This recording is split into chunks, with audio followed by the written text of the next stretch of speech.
Today we are going to talk about hypothyroidism.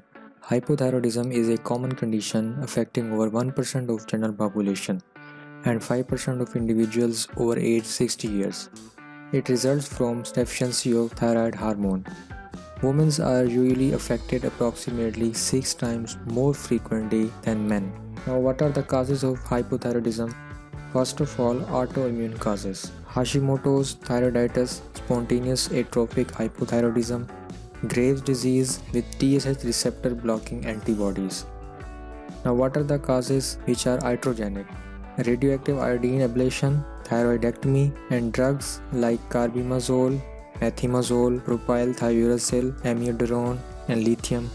Transient thyroiditis. Causes of transient thyroiditis include subacute or dequervin thyroiditis, postpartum thyroiditis, iodine deficiency, for example in mountainous regions. Congenital causes of hypothyroidism include dysharmogenesis and thyroid aplasia. Now, infiltrative causes include amyloidosis, Riedel's thyroiditis, and sarcoidosis. Secondary hypothyroidism, TSH deficiency is the only cause. Now we will move toward clinical findings. These include symptoms and signs, laboratory findings, and imaging. First of all, signs and symptoms. First are the common signs and symptoms. These common signs and symptoms include weight gain, lethargy, weakness, arthralgia, fatigue, depression, dyspnea on exertion, and myalgias. Also include muscle cramps, constipation, headache, cold intolerance, Raynaud syndrome, menorrhagia, dry skin, paresthesias, carpal tunnel syndrome. Now, common signs or physical findings include bradycardia, thin brittle nails, myxedema, skin pallor or yellowing due to carotenemia, delayed relaxation of deep tendon reflexes, and often have a palpable enlarged thyroid goiter that arises due to elevated serum TSH level.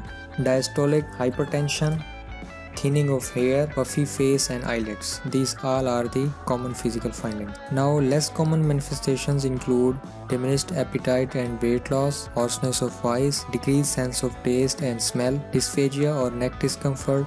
Some women have amenorrhea. Less common physical findings include thinning of outer halves of the eyebrows, thickening of tongue, hard pitting edema, pleural and peritoneal effusions, joint effusions. Galactorrhea may also be present. Cardiac enlargement, also known as myxedema heart. Pericardial effusions may occur. Psychosis or myxedema madness due to severe hypothyroidism. Hypothermia and stupor or myxedema coma in severe cases. Pituitary enlargement due to hyperplasia of TSH secreting cells. Now, what are the laboratory findings? Serum TSH level increase in primary hypothyroidism, serum free T4 level low or low to normal in primary hypothyroidism. Other findings include hyponatremia, hypoglycemia, anemia, and additional findings may include increased serum level of LDL cholesterol, triglycerides, lipoprotein, liver enzyme, creatine kinase, or prolactin.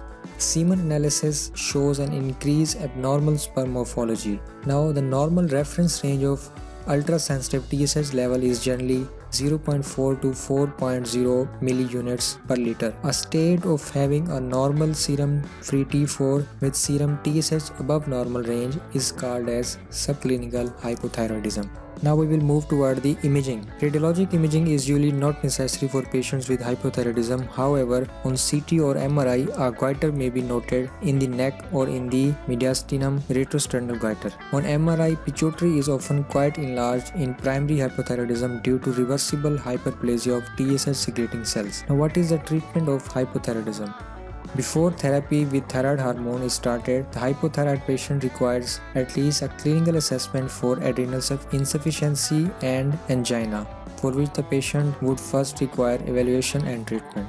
Now, treatment for hypothyroidism include synthetic levothyroxine is preferred preparation. Young and middle-aged healthy patients require 25 to 75 mcg oral dose daily. Women who are pregnant and having significant hypothyroidism may begin with levothyroxine at higher doses of 100 to 150 mcg orally daily. Levothyroxine has been taken with water in morning before breakfast.